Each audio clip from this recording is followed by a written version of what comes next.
అన్నయ్య ఎప్పుడొస్తాడో ఏంటో. ఎరా చెల్లి, అన్నయ్యకి రాఖీ కట్టావా? లేదన్నయ్య, అన్నయ్య కోసమే ఎదురు చూస్తున్నాను. సరేరా, నేను సిటీకి వెళ్ళొస్తాను. అబ్బా, బాగా టైం అయిపోయింది, ఏమన్నా తినేసేయాలి.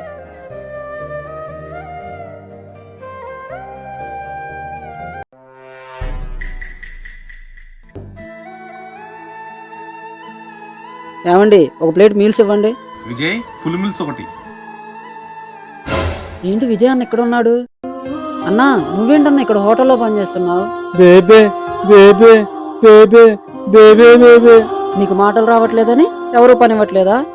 బేబే బేబే బేబే ఓహో, ఈసారి ఇక్కడ పనిచ్చారా? అయినా నీకు ఇక్కడ పని చేయాల్సిన అవసరం ఏంటి?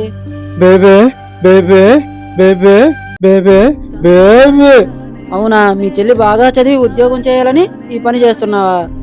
బేబే ఏమండి, మీ విజయ్ చాలా మంచివాడు. ఏమైందండి? ఒక రోజు నేను ఆటోలో వస్తుంటే డబ్బులున్న బ్యాగ్ మర్చిపోయా. మీ విజయ్ అన్న ఆ బ్యాగ్ లో ఉన్న అడ్రస్ పట్టుకొని మా ఇంటికి వచ్చి ఆ బ్యాగ్ ఇచ్చాడు.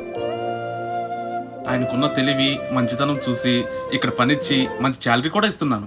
చాలా థ్యాంక్స్ అండి.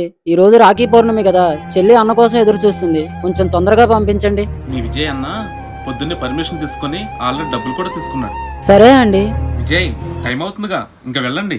బేబే బేబే